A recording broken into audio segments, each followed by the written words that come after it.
Hey guys, so I want to talk to you today about your land projects and what you're going to be having to do for those. Okay. Um, so this is sorry, I was changing my tabs. So this is the outline for what you're going to be doing. You're going to be creating a dual timeline. You're going to be using the website Easily. Though if you are one of my in-person kids, you're welcome to create a physical poster board as well if you'd like to. You have to create an account for Easily, but it's free. Just use your student email, and it should be easy for you to use. So this is a dual timeline. So we're looking at what's and whys. So you're going to list 10 events from the story. They can be major or minor events. It doesn't matter. Just make sure that they're in chronological order. And then you're going to list the 10 reasons why those events happened. So I give you this example, like number 1, Packham accidentally makes a deal with the devil. Why? Because he was boasting and the devil heard him, right? So this would be one set of what's and whys. So you would have 10 of these. So you're going to list these 10 what's and whys creatively on a poster. You need to come up with 8 or 5 symbols that are important, 8 if you're minors class, 5 if you're not, that are important to the story, and you're going to display them on the poster, just images. And then you're going to find a song on YouTube that you think captures the story, or at least part of it, and you're going to embed that video into your poster. On a separate Word document, you're going to explain each of your symbols. You're going to provide at least a piece of textual evidence for each symbol and explain why the symbol is important to the story. And then you're going to explain why you chose the song that you did, relate the song to specific events from the story. So those explanations don't have to be super long. Just make sure that you're fully explaining.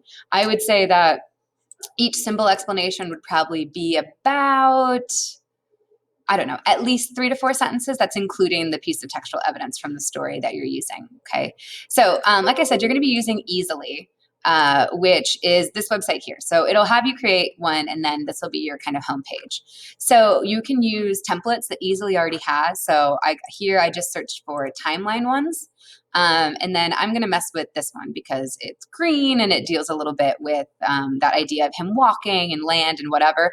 But you could choose any of these that you want to, or you can work with a blank template, and I'll kind of show you what that looks like then. Ooh, no, I don't want to do that. So you would open up this kind of infographic, and then you would be able to edit it in a variety of ways.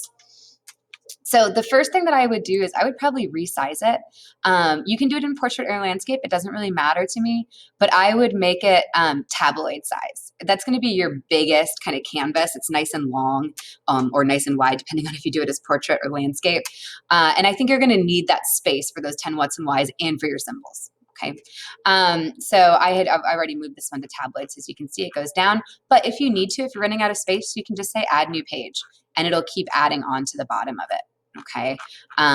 So you can change the background if you want to. So you can change it to one of the set ones that they have, or you can upload, right? So you can upload an image or anything that you've gotten from the internet. You can just download that to your computer or to a file, and then upload all those to your computer or up to this website, and then be able to insert them. Same with media. Right. So if you click on media, and these are going to be like pictures, let's say I need a picture of Dennis on here, right? I can just click that. I can resize it. I can make it bigger. I can rotate it if I click up at the top.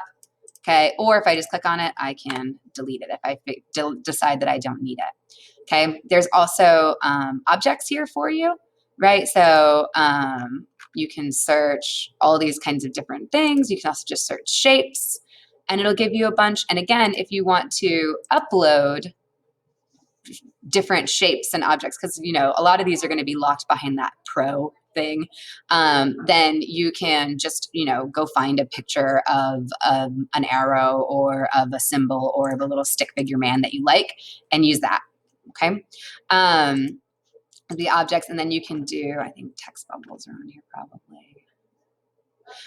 So text, right?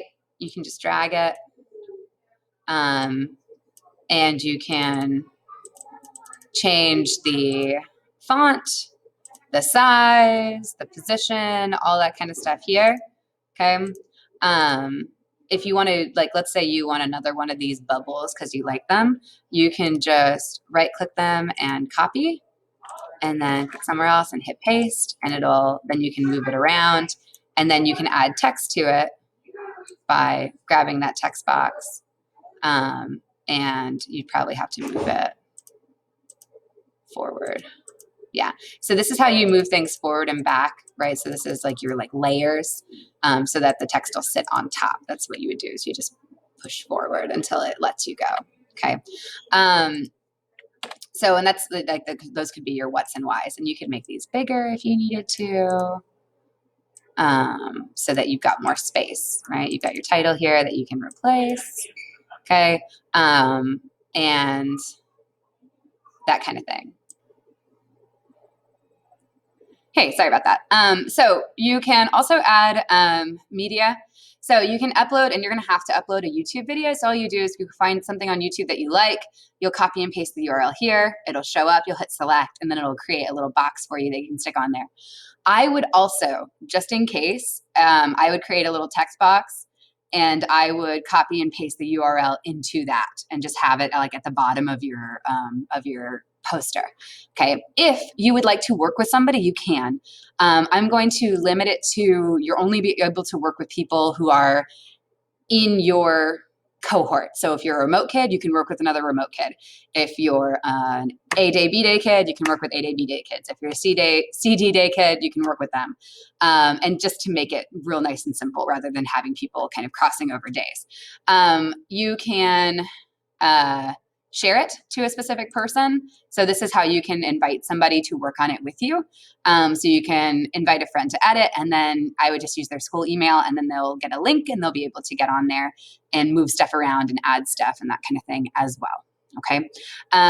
When you go to share it to me, you'll hit get shareable link. Okay.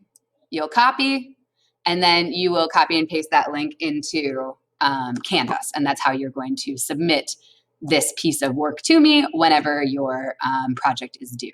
Okay. If you've got questions, let me know. Otherwise, I look forward to seeing these. I think these will be really nice projects. I'll see you guys. Bye.